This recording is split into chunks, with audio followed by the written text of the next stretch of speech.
कहा जाता है जब तक हर बात पूरी तरह से तय न हो जाए तब तक कुछ भी तय माना नहीं जाता। इसी सोच के कारण ईरान के कुछ नेता भी लगातार कह रहे हैं कि अमेरिका पर पूरी तरह से भरोसा नहीं किया जा सकता।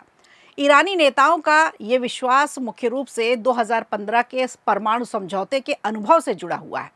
उस समय ईरान के साथ एक समझौता हुआ था, बाद में ईरानियों को काफ़ी निराशा मिली थी। तो क्या ये बातचीत अब शांति का रास्ता खोल पाएगी? आज कर चर्चा इसी पर करेंगे। और सीमा पार से साजिशों का सिलसिला आज तक नहीं रुका है। पहले भी होता रहा, ये अब भी होता है। जब भारत सरकार ने कड़े एक्शन लेना शुरू कर दिए तो गीदड़ भभकी आना शुरू हो गई। अब लड़ाई का केंद्र पानी बनता दिख रहा है। सिंधु जल समझौते को लेकर भारत और पाकिस्तान के बीच एक बार तनाव फिर बढ़ गया है। आज हम इसकी इनसाइड स्टोरी आपको बताएंगे। और उत्तर प्रदेश की राजनीति में बीजेपी अब एक नया अध्याय लिखने जा रही है। कई पुराने चेहरों की हो सकती है विदाई और कई ऊर्जावान नए चेहरों को मिल सकता है मौका। 2027 के विधानसभा चुनाव से पहले बीजेपी के अंदर बड़े बदलाव की चर्चा अब तेज हो गई है। दिग्गज नेताओं का भविष्य सवालों के घेरे में है। तो अब क्या होगी आगे की कहानी, इस पर आपको देंगे फुल डिटेल आज के शो में। नमस्कार, खबर प्रधान शो देख रहे हैं आप और मैं हूं आपके साथ संगीता श्रीवास्तव।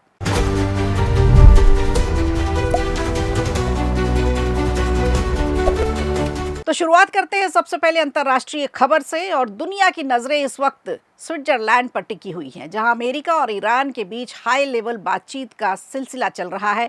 पहला दिन की बातचीत समाप्त हो चुकी है, लेकिन दोनों पक्षों के बीच कई महत्वपूर्ण मुद्दों पर मतभेद अब भी बने हुए हैं। परमाणु कार्यक्रम की बात हो, होर्मुज स्ट्रेट की बात हो या फिर लेबनान जैसे मुद्दों पर तनाव अब भी बरकरार है। ये बातचीत अभी और लंबी चलने की संभावनाएं जताई जा रही हैं। इस बातचीत में सबसे बड़ा मुद्दा ईरान के परमाणु कार्यक्रम का है। तनाव उस वक्त और ज़्यादा बढ़ गया जब अमेरिकी राष्ट्रपति डोनाल्ड ट्रंप ने चेतावनी दी कि अगर समझौता नहीं हुआ तो अमेरिका फिर से सैन्य कार्रवाई कर सकता है। उन्होंने होर्मुज स्ट्रेट पर नियंत्रण की भी बात कही, जिससे ईरान नाराज हो गया। अमेरिका चाहता है कि यहाँ जहाज़ों की आवाजाही बिना किसी रुकावट के जारी रहे, जबकि ईरान अपनी सुरक्षा चाहता है, अपने आर्थिक हितों को लेकर के अपनी मांगे रख रहा है। लेबनान का मुद्दा भी बातचीत में सबसे बड़ी बाधा बना हुआ है। ईरान का कहना है कि जब तक लेबनान में इजरायली हमले नहीं रुकते तब तक सहमति होना मुश्किल है।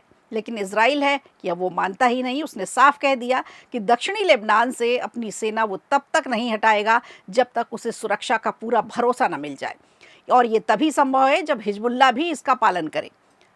इजराइल का कहना है कि लेबनान को लेकर उसकी कोई क्षेत्रीय महत्वाकांक्षा नहीं है, लेकिन सुरक्षा क्षेत्र से सेना हटाना फिलहाल संभव नहीं है।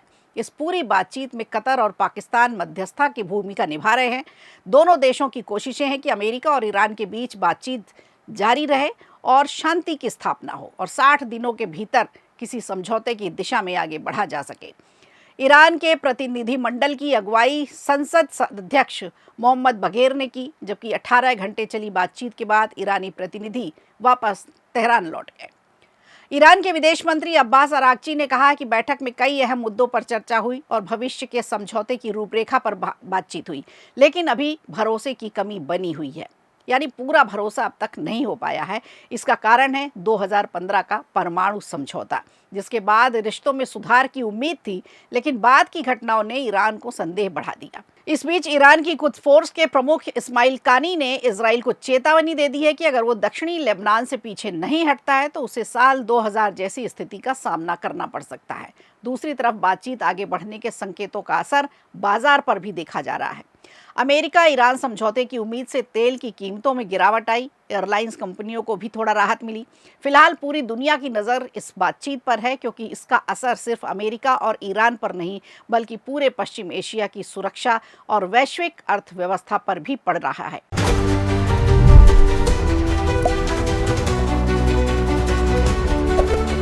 सिंधु जल संधि पर पड़ोसी का पारा हाई हो रहा है। हालात ऐसे हैं कि अब नदी का बहाव भी कूटनीति और सुरक्षा का बड़ा मुद्दा बन चुका है। भारत और पाकिस्तान के बीच सिंधु जल संधि को लेकर लगातार तनाव बढ़ता जा रहा है। ऐसे में पाकिस्तान की रक्षा मंत्री ख्वाजा आसिफ ने अब बड़ा बयान दिया है। कहा है कि अगर पाकिस्तान की जल आपूर्ति को खतरा हुआ तो इसे राष्ट्रीय सुरक्षा पर हमला माना जाएगा। ARY न्यूज़ को दिए एक इंटरव्यू में ख्वाजा आसिफ ने कहा कि पानी पाकिस्तान की राष्ट्रीय सुरक्षा का एक अहम हिस्सा है। अगर भारत पानी रोकने या उसका रुख मोड़ने की कोशिश करता है और इसके सबूत हमें मिलते हैं तो पाकिस्तान जवाब देने के लिए मजबूर हो जाएगा। उन्होंने यहाँ तक कह दिया कि ऐसी स्थिति में युद्ध भी छिड़ सकता है। दरअसल भारत ने 5 जून को एक बार फिर साफ कर दिया कि 1960 की सिंधु जल संधि फिलहाल स्थगित ही रहेगी, जो ऑपरेशन सिंदूर के बाद की गई थी।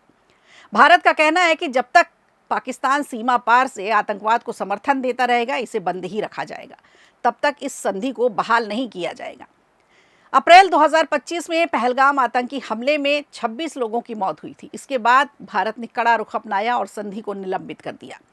विदेश मंत्रालय के प्रवक्ता रणधीर जायसवाल ने कहा है कि पाकिस्तान द्वारा सीमा पार आतंकवाद को समर्थन देने के जवाब में ये फैसला लिया गया। उन्होंने पाकिस्तान की ओर से भारतीय जल विद्युत परियोजनाओं पर उठाई गई आपत्तियों को भी खारिज कर दिया। इस पूरे विवाद का असर जम्मू कश्मीर के रामबन जिले में स्थित बल्गिहार बांध पर भी दिखाई दे रहा है। संधि के स्थगित होने के बाद से बांध के गेट बंद कर दिए गए हैं। इसे भारत की जल प्रबंधन नीति में बदलाव के संकेत के तौर पर देखा जा रहा है। उधर भारत ने मध्यस्थता न्यायालय के उस फैसले को भी खारिज कर दिया है जिसमें जल स्तर और संधि की व्याख्या से जुड़े मुद्दों पर टिप्पणी की गई थी। ये मामला पाकिस्तान के लिए इसलिए भी बेहद महत्वपूर्ण है क्योंकि उसकी बड़ी आबादी और खेती पूरी सिंधु नदी प्रणाली पर ही निर्भर है। ऐसे में सिंधु जल संधि के स्थगित होने का दूसरा साल शुरू होते ही ये विवाद दोनों परमाणु शक्ति संपन्न पड़ोसी देशों के बीच तनाव का एक बड़ा कारण बन गया है। फिलहाल दोनों देश अपने अपने रुख पर कायम हैं। दुनिया की नज़र इस पूरे घटनाक्रम पर लगी हुई है।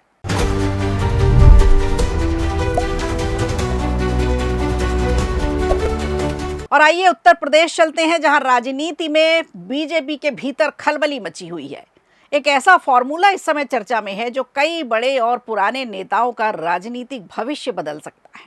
2027 में पार्टी लगातार तीसरी बार सत्ता में वापसी की रणनीति बना रही है, लेकिन इस बार सबसे ज्यादा चर्चा एक खास फॉर्मूले को लेकर हो रही है जिसे एज फैक्टर कहा जा रहा है। सूत्रों से जो खबर मिल रही है उसके मुताबिक बीजेपी 75 साल या उससे ज्यादा उम्र के नेताओं को बाय बाय कहने की रणनीति बना रही है। माना जा रहा है कि ऐसे कई विधायकों का टिकट कट सकता है जो 2027 तक 75 साल की उम्र पार कर चुके होंगे या उसके करीब होंगे। साल 2022 के विधानसभा चुनाव में बीजेपी ने 255 सीटों पर जीत दर्ज की थी। अब पार्टी मिशन 2027 के लिए उम्मीदवारों के चयन में नए मानक, नए पैमाने तैयार कर रही है। पार्टी का फोकस एक तरफ नए चेहरों को मौका देने पर है जो ऊर्जावान हो, जमीनी पकड़ मजबूत हो, छवि अच्छी हो, तो दूसरी तरफ जीत की संभावनाओं को से भी इनकार नहीं किया जा सकता। तो बीजेपी के अंदर लंबे समय से 75 साल के फॉर्मूले की चर्चा अक्सर होती रही है। इसी के आधार पर पार्टी ने ऐसे विधायकों की एक सूची तैयार कर ली है। इस सूची में करीब 12 से 15 विधायक शामिल हैं। इनमें कई बड़े और अनुभवी नेता हैं जिन्होंने लंबे समय से उत्तर प्रदेश की राजनीति में कई जिम्मेदारियां संभाली हैं, जैसे वित्त मंत्री, संसदीय कार्य मंत्री सुरेश कुमार खन्ना, जय प्रताप सिंह और सूर्य प्रताप शाही। लेकिन कई वरिष्ठ नेता ये चाहते हैं कि उनके बेटे को, उनकी बेटी को या परिवार के किसी भी अन्य सदस्य को टिकट मिल जाए। ऐसे में बीजेपी के सामने परिवारवाद की भी एक नई चुनौती खड़ी हो सकती है। वहीं अगर परिवार के सदस्यों को मौका नहीं दिया जाता तो स्थानीय स्तर पर नाराजगी झेलनी पड़ेगी, बगावत की आशंका बढ़ सकती है। ऐसे में बीजेपी ने अब नया रास्ता निकाला है। जहां वरिष्ठ नेता चुनाव नहीं लड़ पाएंगे वहां उनके राजनीतिक उत्तराधिकारी को मौका दिया जा सकता है। हालांकि पार्टी ने साफ संकेत दे दिए हैं कि सिर्फ उम्र के आधार पर फैसला नहीं होगा।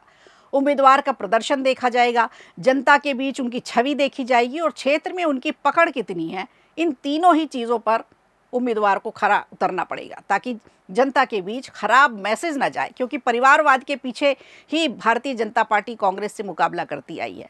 इसी वजह से बीजेपी ने आरएसएस और निजी एजेंसियों की मदद ली है और डबल लेयर सर्वे शुरू कर दिया है, जिसमें विधायकों की लोकप्रियता, जनता की राय और चुनाव जीतने की संभावनाओं का पूरा आकलन किया जा रहा है।